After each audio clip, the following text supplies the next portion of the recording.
নমস্কার, প্রত্যেককে স্বাগত জানাই। দেখুন, এসএসসি 2016 থেকে প্রত্যেকে জানেন যে 26,000 চাকরি বাতিল হয়েছে, কলকাতা হাইকোর্টের নির্দেশে বাতিল হয়েছে। কিন্তু এই নিয়ে যাদের চাকরি গেছে, যোগ্য হোক বা অযোগ্য প্রার্থী হোক, তাদের একটা পদক্ষেপ বলা যেতে পারে, ভয়ঙ্কর পদক্ষেপ। 6 তারিখ, আগামী 6 তারিখ মমতা ব্যানার্জির কালীঘাট ঘেরাও করবে। কিন্তু তার থেকেও বড় খবর হচ্ছে যে প্রাইমারি টেট নিয়ে। দেখুন, প্রাইমারি টেট 2017 নিয়ে একটা গরমাগরম খবর দিই। যারা মামলা করেছেন কলকাতা হাইকোর্টে, প্রশ্ন ভুল বিষয় হোক বা ওএমআর ডিস্ট্রয় হোক, সূত্র মারফত আমরা যেটা জানতে পারলাম যে প্রাইমারি টেটের যে অরিজিনাল ওএমআর কপির যে স্ক্যান কপি বা মিরর কপি বা কোনো একটা কপি বা ডিজিটাল ওএমআর সিট কোনো কিছুই নেই সরকারের কাছে, অর্থাৎ পর্ষদের কাছে বা বোর্ডের কাছে কিছুই নেই, কিছুই রাখেনি। 2017 প্রাইমারি টেট থেকে একটা গরমাগরম খবর, আমার কথা মিলিয়ে নেবেন, 100% মিলে যাবে।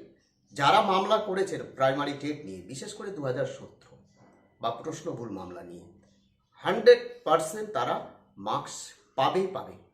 এবং মার্কস পাওয়ার ক্ষেত্রে যেটা প্রশ্ন হাইকোর্টে উঠেছে যে কি দেখে তাদের মার্কস দেওয়া যাবে, অর্থাৎ বেনিফিট, তাদের যেটা দাবি রয়েছে, মামলাকারীদের দাবি, অর্থাৎ রিট পিটিশনারদের যে দাবি রয়েছে, যে তাদের দাবিটা কিভাবে পূরণ করা যাবে। কোনো ডিজিটাল ওএমআর শিট নেই, আসল ওএমআর শিট ডিস্ট্রয় করেছে প্রত্যেকে জানেন। কোনো ডিজিটাল ওএমআর শিট নেই, কোনো মিরর কপি নেই, কোনো জেরক্স কপি নেই, কোনো স্ক্যান কপি নেই। 2014 প্রাইমারি টেটের ক্ষেত্রে তো ডিজিটাল ওএমআর শিট রয়েছে, অর্থাৎ হাতে লেখা ওএমআর শিট বলা যেতে পারে, এমএস এক্সেল বলা যেতে পারে। কিন্তু প্রাইমারি টেট 2017 ক্ষেত্রে কিছুই নেই, না ডিজিটাল ওএমআর শিট, না মিরর কপি, না স্ক্যান কপি।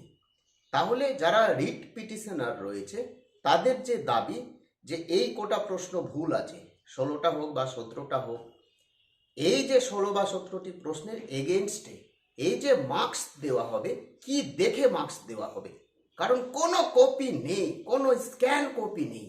এইটা হচ্ছে নতুন বিতর্কিত প্রশ্ন কলকাতা হাইকোর্টে। যারা মামলা করেছেন, সূত্র মারফত যেটা আমরা জানতে পারছি, যারা মামলা করেছেন 2017 প্রাইমারি টেটের ক্ষেত্রে 100% আপনারা বেনিফিট পাবেন, আমার কথা মিলিয়ে নেবেন। 2022 প্রাইমারি টেট প্রশ্ন ভুলের ক্ষেত্রে বলছি, হাইস্ট মামলা হয়েছে 24টি প্রশ্নের এগেনস্টে, প্রত্যেকে জানেন। কিন্তু আপনারা নিশ্চিত থাকুন যে আপনারা নাম্বার পাবেন, 24 নাম্বার পাবেন না, কিন্তু বেশ ভালো মার্কস পাবেন, এইটুকু নিশ্চিত থাকুন।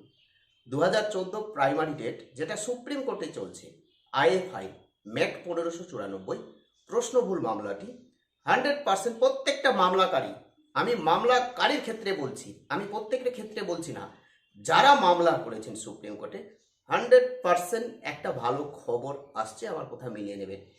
এবং এসএসসি 2016 থেকে সেগ্রিগেশন করা কোনো মতেই যাচ্ছে না, অসম্ভব। পৃথকীকরণ করা বা পৃথক করা, কারা যোগ্য কারা অযোগ্য, এই পৃথক করা কিন্তু আর যাচ্ছে না। ফলত যোগ্য প্রার্থীরা বুঝতে পেরে গেছে, রাজ্য সরকার অ্যাক্টিভিটি তারা বুঝতে পেরে গেছে যে সুপ্রিম কোর্টে কি হতে পারে। এই নিয়ে রাজ্য সরকারকে বা শিক্ষামন্ত্রীকে বা মুখ্যমন্ত্রীকে চাপে রাখার জন্য তারা কালীঘাট ঘেরাও আন্দোলন কর্মসূচির ডাক দিয়েছে। রাজ্য রাজনীতি, দেশ বিদেশ, 2026 বিধানসভা নির্বাচন এবং দিল্লিতে যেটা নির্বাচন হতে চলেছে, তার একটা গরমাগরম খবর আপনাদেরকে জানিয়ে দেব। প্রত্যেকে ভালো থাকবেন, সুস্থ থাকবেন। জয় হিন্দ, বন্দে মাতরম।